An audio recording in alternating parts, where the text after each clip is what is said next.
Berikut hasil analisis saya yang dikumpulkan dari beberapa sumber dan referensi data terpercaya. Pertama, pindah ibu kota dari Jakarta ke Kalimantan adalah skenario besar dari Cina. Kenapa? Karena Kalimantan mempunyai peran penting dan posisi strategis bagi program obor One Belt One Road sebagai pintu masuk Cina untuk menancapkan hegemoninya lebih dalam di kawasan Asia. Dan Kalimantan secara geografis juga sangat dekat dari Cina. Dan juga secara demografis, komposisi warga keturunan Cina di Kalimantan cukup dominan dan kuat. Jadi, Kalimantan memang sangat seksi di mata Cina dan wajib dikuasai. 2. Sesama kita ketahui, ibu kota adalah center of gravity, sebuah negara. Di dalam peperangan militer, ibu kota adalah simbol penaklukan dari sebuah negara. Apabila ibu kota negara berhasil direbut dan ditaklukkan, berarti itu akan sama dengan keberhasilan menaklukkan dan menguasai negara. Kondisi Jakarta yang begitu padat dan mengakar secara geokultural dan geografis tentu akan sulit menembus dan menaklukkan Jakarta yang begitu besar dan sudah berurat berakar dikuasai banyak negara lainnya berdasarkan kepentingannya masing-masing. Disinilah cerdiknya Cina.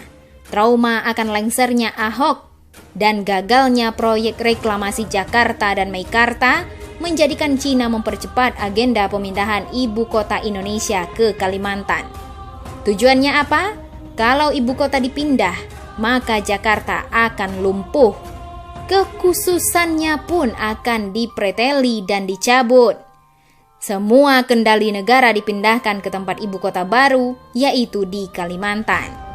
Nah, apabila ibu kota baru sudah berdiri dan berjalan, maka secara otomatis remote kontrol negara Indonesia yang selama ini berada di Jakarta akan berpindah tangan ke Kalimantan.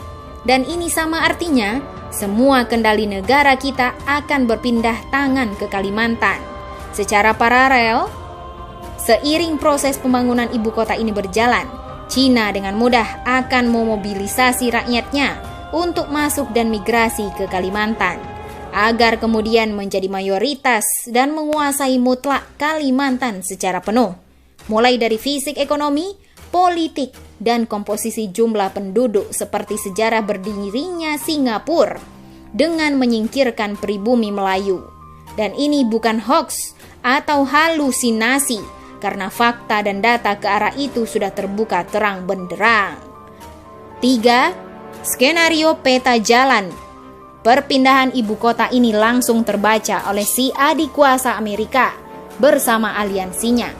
Kalau Kalimantan menjadi pintu masuk program obor Cina, maka Papua adalah pintu masuk program TPP, Trans-Pacific Partnership, Amerika dan aliansinya untuk membendung hegemoni Cina di Asia Pasifik. Papua sejak masa Perang Dunia Pertama dan Kedua pun sudah memiliki arti penting bagi Amerika. Bahkan juga secara kebijakan pertahanan, Amerika sudah menjalankan konsep US Indo-PACOM, yaitu membentuk border aliansi segitiga India, Australia, Jepang untuk menghadapi Cina.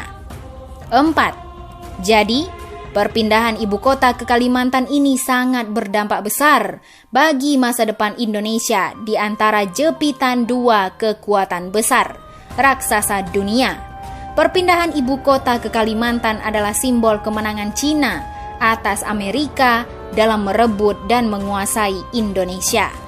Kalau ibu kota pindah ke Kalimantan, yang notabene semua fasilitas, konsep, desain, biaya berasal dari Cina, maka Amerika bersama sekutunya akan gigit jari. Indonesia lepas dari kontrol dan hegemoni Amerika. Wajah Indonesia akan berganti menjadi Indo-Cina. Indonesia yang selama ini American boy hanya tinggal sejarah dan cerita lama. So pasti dampak perpindahan ibu kota ke Kalimantan, semua yang terkait penguasaan atas tanah, bumi, air, birokrasi, sumber daya alam, aparatur, semua bergeser, serta juga pindah berada di bawah kendali ibu kota baru, Made in China.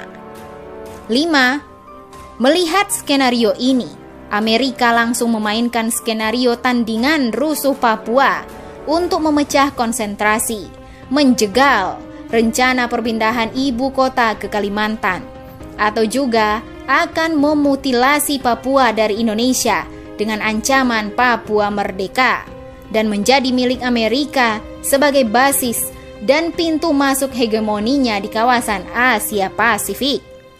Karena pasti Amerika tidak akan rela ladang suburnya selama ini akan diambil alih Cina karena sumber kekayaan alam Papua yang melimpah serta letak geografis Papua yang tepat berada di tengah kawasan yang menghubungkan Amerika dengan Asia Pasifik Australia. 6. Pihak istana tentu sangat paham dan hati-hati dalam menghadapi manuver propaganda rusuh Papua yang begitu masif dan terencana ini. Makanya jangan heran aparat khususnya Polri serta istana seperti gagap menghadapi situasi ini. Bayangkan, hanya dalam hitungan menit dan jam, rusuh anarkisme Papua begitu cepat meluas, masif, bahkan sampai ke depan istana dan Mabes TNI mengibarkan bendera bintang kejora menuntut mereka secara terbuka. Padahal, kalau kita lihat antara perbandingan kekuatan TNI Polri dengan perusuh Papua bukanlah apa-apanya. Namun, yang terjadi sebaliknya, korban nyawa dan pembakaran pun sudah merebak terjadi di Papua, Sorong, Manokwari, Fakfak, Wamena, Jayapura, semua membara serentak bergerak menuntut merdeka. Anehnya lagi, sudah jelas rusuh ini begitu radikal, anarkis dan tuntutannya merdeka. Menko Polhukam Wiranto yang dulu juga menjabat Panglima ABRI ketika rusuh Mei 1998 meminta aparat persuasif tanpa senjata. Apa yang terjadi kemudian? Aparat tak bersenjata menghadapi perusuh pakai senjata, ya habis dibantai dengan parang, panah, dan tombak. Jadi aneh juga kalau penanganan rusuh Papua rezim saat ini bagai putri malu alias macan jadi kucing. Sangat berbeda ketika menghadapi aksi 212 dan rusuh 21 hingga 23 Mei pada Pilpres yang lalu.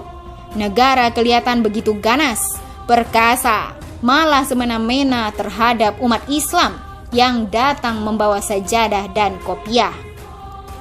Ketimpangan dan perbedaan ini terjadi karena negara pasti sudah tahu siapa aktor dan pemain di belakang rusuh Papua. Artinya, rusuh Papua tidak lebih bentuk perlawanan Amerika melalui proksi dan aliansinya di Papua terhadap manuver Cina yang mau pindahkan ibu kota ke Kalimantan. Cuma yang kita sayangkan adalah sikap pemerintah hari ini yang tidak jelas alias pengecut. Seharusnya Indonesia pandai memainkan prinsip politik luar negeri negara kita, yaitu bebas dan aktif, sehingga tidak perlu terkungkung di bawah ketiak satu negara secara total. Seharusnya Indonesia bisa memanfaatkan kondisi ini untuk menjadi peluang bargaining yang paling menguntungkan dari tarik-menarik dua raksasa dunia ini, bukan malah terjepit tak berdaya seperti sekarang ini. Untuk itu, kembali pada kesimpulan, inilah saatnya bangsa Indonesia menyiapkan skenario ketiga untuk membebaskan Indonesia dari jepitan dua raksasa dunia ini. Cukup rakyat yang jadi korban, negara diobok-obok, kita diadu domba. Indonesia harus bangkit dari kondisi keterjajahan ini. Mari rakyat Indonesia bersatu padu untuk mendesak pemerintah agar berani bertindak tegas, menumpas separatisme Papua dengan tuntas. Karena kalau tidak, rusuh Papua bisa menjadi pemicu utama dari disintegrasi bangsa. Selanjutnya, masyarakat juga mendesak agar presiden serta legislatif untuk membatalkan wacana pindah ibu kota ke Kalimantan.